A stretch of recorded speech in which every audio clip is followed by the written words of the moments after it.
you the first in your family ever to run for office? I'm the first in my family to ever attend college. Who encouraged you to run at such a young age? To be honest, the fire was really in my own belly. There are a wave of young candidates like myself who I think are holding themselves to account. Biggest mistake former President Trump made? His tweets. Caroline, I want to do a little rapid fire. Let's do it. Hey family, it's Carlos Watson. You know another political season is upon us. We may have the most interesting young candidate in America today. Karoline Leavitt is stopping by. If she wins election in New Hampshire, she'll be the youngest person ever elected to Congress. You got to hear what she had to say. She worked in the Trump White House. Get ready for Karoline Leavitt. Hey Caroline. Hey Carlos, how are you? I am good. Do you know that you're already on my favorites list? Oh, why is that? Because my little sister is named Carolyn. And so whenever I meet a Carolyn or a Caroline, I immediately put you guys to the front of the line because you guys make me remember my little sister. Well, I'm glad to hear it. Does she spell it with a C or with a K? She's a C. Oh, okay. I have yet to meet another Caroline with a K. Anytime I go out, someone says, oh, I'm Caroline too. I say, C or K? And it's never been a K. I can't wait to meet her. I'm going to give her the biggest hug. Wait, now, are you the first in your family ever to run for office? I'm the first in my family to ever attend college. Wow. Yeah. And you guys are New Hampshire natives, or where's the family from originally? My parents are originally from Massachusetts. As most New Hampshire folks are, they come up for our live for your die advantage, as we like to call it. But my parents moved to New Hampshire in the 80s, so long before I was born, and started our family business. So yeah, they've been in New Hampshire ever since. And I grew up there, went to college there, went to public school there, and now running to represent it. What is New Hampshire like today? Which I realize is a big question in a small form. The people are friendly. Yankee mentality though, like a lot of Bostonians, so we're tough, like we're gritty. People don't view us that way. They usually think that's, Boston and Massachusetts, but people in New Hampshire have that as well. So it's a tough, gritty state, a lot of blue collar, people. We are a highly educated state. However, now we have great higher education universities. We have great industry. It's the country, really. It's a small state in New England, but it's conservative minded. We're called the live free or die state. So people really value freedom. So that's really prevalent. I had a blessed childhood. My parents worked really hard to make sure that my brothers and I did. Welcome back. Making history, 23-year-old former congressional and White House staffer Karoline Leavitt announcing her run for Congress in New Hampshire. I come from a family that really honors politics and policy. I think both of my parents believed in the importance of government, believed in the importance of public service. And so I started off life with really appreciating anybody who puts their name forward, knowing that that's never easy. Who encouraged you to actually run for office at such a young age, no less? Well, to be honest, the fire was really in my own belly. I was working on Capitol Hill for a congresswoman at the time, Elise Stefanik. And so working for her in such a close capacity, I was her communications director, really opened my eyes to what it means to be a lawmaker. And of course, Elise in 2014 was the youngest woman ever elected to Congress. So I would say working for her was where I got the inspiration from, and seeing what was going on Capitol Hill and becoming increasingly concerned and quite frankly, really frustrated with the fact that I was always the youngest person in the room other than the fellow staffers by 40 years. So I left my job with Elise with her blessing, of course, packed up my little apartment in Washington and moved home. And we launched this thing 6 months ago, and it's off to an amazing start. We've raised almost $1 million. We have a ton of support across the state of New Hampshire. Here in the Live Free or Die state, we take our freedoms very seriously. And we need a bold, energetic fighter to serve as a firewall between we the people and those who want to destroy our way of life. I am that fighter. My name is Karoline Leavitt, and I was born and raised right here in New Hampshire.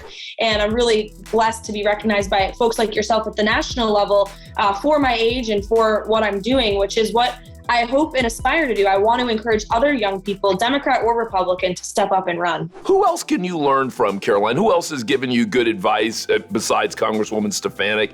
Anyone else actually genuinely drop, a really helpful piece of advice that you're thinking about and you're taking advantage of? My parents every single day. I mean, of course, I have political advisors. I have a team who has run races before, and I lean on them for strategic advice, for messaging. I like to say I'm my own best messenger, and that's credit to doing press for Donald Trump for a few years. Wasn't an easy job, and I learned a lot dealing with the media and how to communicate effectively. And Kayleigh McEnany was an amazing mentor, and I was honored to have helped prepare her for some of her briefings and sit alongside her in the White House briefing room. I mean, I learned so much in that role in a really short amount of time. It's a high pressure, fast paced environment, and you either succeed or you don't. So that was incredibly helpful. But I always do listen to my parents, my grandparents, my constituents.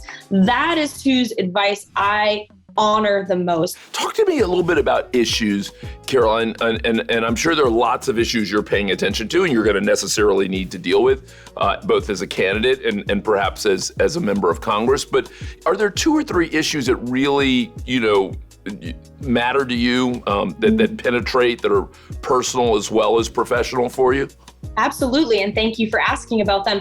First and foremost, for me, it really is economic freedom. I grew up in a small business family. Both of my parents never went to college. They started our 2 family businesses, an ice cream stand and a truck dealership. We sell ice cream cones and trucks in the Leavitt family from the ground up. I mean, they had no handouts. They did not rely on the government. They worked their butts off. I remember as a little girl, my dad always coming home stressed out. And now that I'm an adult, I understand why. Because if we didn't sell a truck that week or that day, our family wasn't getting paid. And so that is really important to me. It's of the utmost priority to stand up for the hardworking people of my district and of our state. Small businesses are the lifeblood of our economy in New Hampshire. We have over 100,000 of them in a very little state.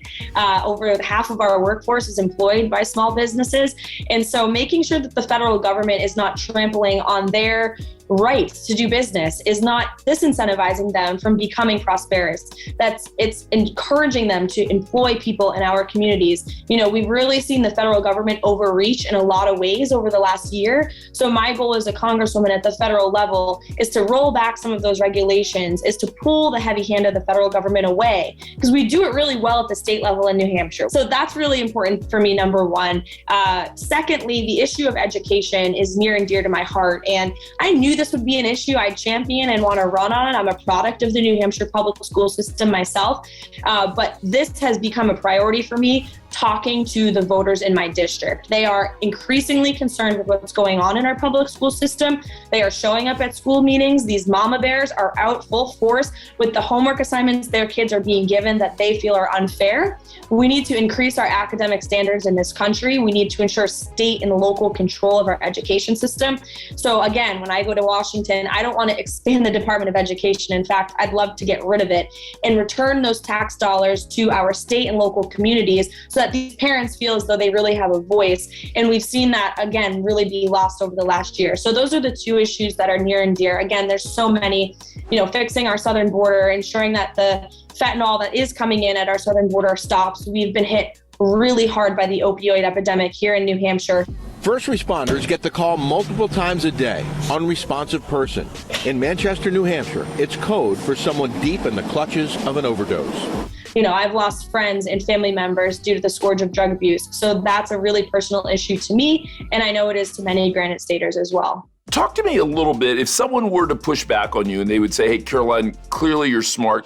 But if they said respectfully, these are serious issues and difficult times, and you don't have enough background to really help guide, a multi-trillion-dollar economy, or you don't have enough background to really participate in, thinking about reforming the education system that trains some 50 million, K through 12 students every year. What would you say to that? I get that question all the time, and it comes very respectfully from voters in my district. And what I say to them is, Washington, on both sides of the aisle, it's totally broken and it is corrupt. And I'm not just talking about Democrats here, Republicans too, that have mooched off us, we the people, we the taxpayers. You see, they go down to Washington for public service and they leave with hundreds of millions of dollars in their net worth. That is corruption at the highest level. So we need young, fresh, vibrant people who are going to go down there and say, absolutely not. We need term limits. We need to drain the swamp, as my former boss, Donald Trump, always infamously said.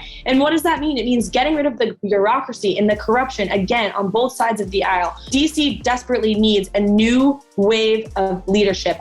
And secondly, I would just say most of the people I, of course, speak with on the campaign trail at this point are Republican voters. And I remind them that we're losing big time with my generation. And there's no better way to break through the mold with young people than putting up a young candidate who can resonate with these voters. The Republican Party can no longer be the party of the older white man. We're going to continue to lose elections. And in my opinion, we'll lose our country.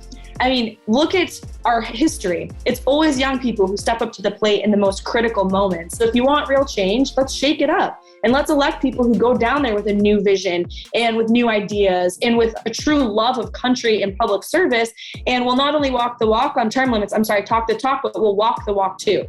And there are a wave of young candidates like myself who I think are holding themselves to account on that, again, on both sides. And I think that's terrific. I appreciate all that you're saying there. And again, you're talking to someone who fundamentally believes strongly that we do need a more integrated Congress, and integrated meaning not just different experiences in a variety of sectors or from different parts of the country, but also different ages, because I do believe that different generations bring different expertise, different experiences, and can ultimately help us get to different places.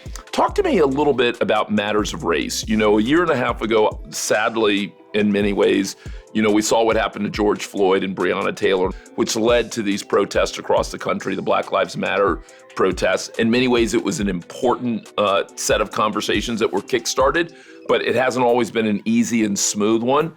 How are you thinking about matters of race, and what sort of things would you hope to do and contribute on that front if you were elected to Congress as the youngest member ever? Well, I certainly believe that America is the greatest country in the history of the world. And I believe that no matter your race, your religion, your creed, especially in today's America, you can be anything that you want to be. I mentioned my parents, you know, they are not people of color, but they did come from absolutely nothing, and they worked there from the ground up. And so I think we need to reinstill a love of country, a love of one another, right? And not view each other based on race or view each other based on skin color or gender or anything that doesn't define us. It's about character. I believe this is the land of opportunity. And I mean, just look at the people who are literally dying to come here. Look at the amount of people that have come from around the world. For decades, people of color from all walks of life have tried their hardest to come to America because it is the land of opportunity. And we should not be pushing some of the stuff we are seeing in our public school system that I believe is very, very divisive. We should not be teaching children to view one another based on the color of their skin. Kids don't grow up racist. They are taught racism. And I think it goes back to those fundamental values of love of God, love of country, love of one another, love of community. I think that's a very inspiring message. And that's certainly one that I would seek to promote when I'm elected to Congress. And then also implementing policies that pull people up from their bootstraps of all walks of life in our inner cities, right? Giving more economic opportunity. So that's really important to me. And to be honest, it's one of the many reasons I was proud to work in the Trump administration. Let's view one another as Americans. That's the one thing we all have in common, whether you're from New Hampshire or Kentucky or California, we're all American, and we need to really re-incentivize that love of country, and I think that will pull us together. So if someone said to you, 100% agree with the desire to focus on character and to celebrate the goodness, but think that there are real systemic problems that if we don't proactively address will continue to lead to imbalanced outcomes, heartbreak, disappointment, failures. What would you say to that? Do you also see that second part? And would that also be on your agenda in terms of some systemic fixes? I fundamentally reject the premise that America is systemically racist in this day and age. I do. We need to roll back the curtain and recognize there's opportunities for everyone if you want them. And again, as a conservative, I don't believe that the government is the answer to most of these problems. We need to make sure that these people, no matter, again, what race you are, you're not dependent on the government, because that's not the American dream. And so from a federal standpoint, I view any government program as really hindering growth in any community. The government should be there to give you, a hand up, not a handout for the rest of your life, regardless of your race.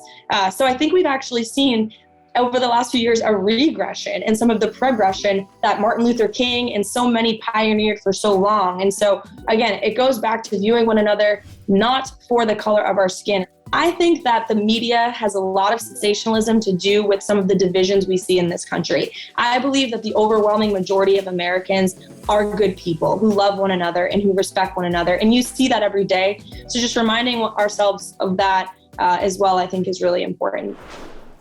Carol, I want to do a little rapid fire with you. You mind if I hit you with a bunch of rapid fire questions? Not at all. Let's do it.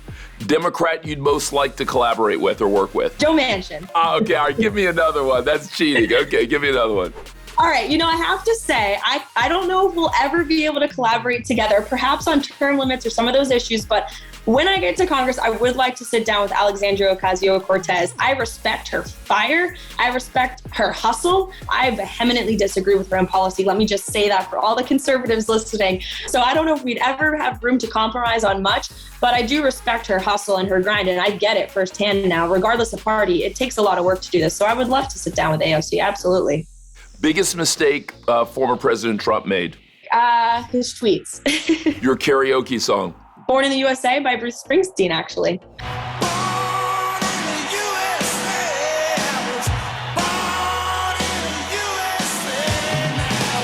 Most interesting celebrity moment you've ever had? I got the honor of meeting Kim K at the White House when she came with Alice Johnson. If you could have dinner with anyone, dead or alive, who would you love to have dinner with?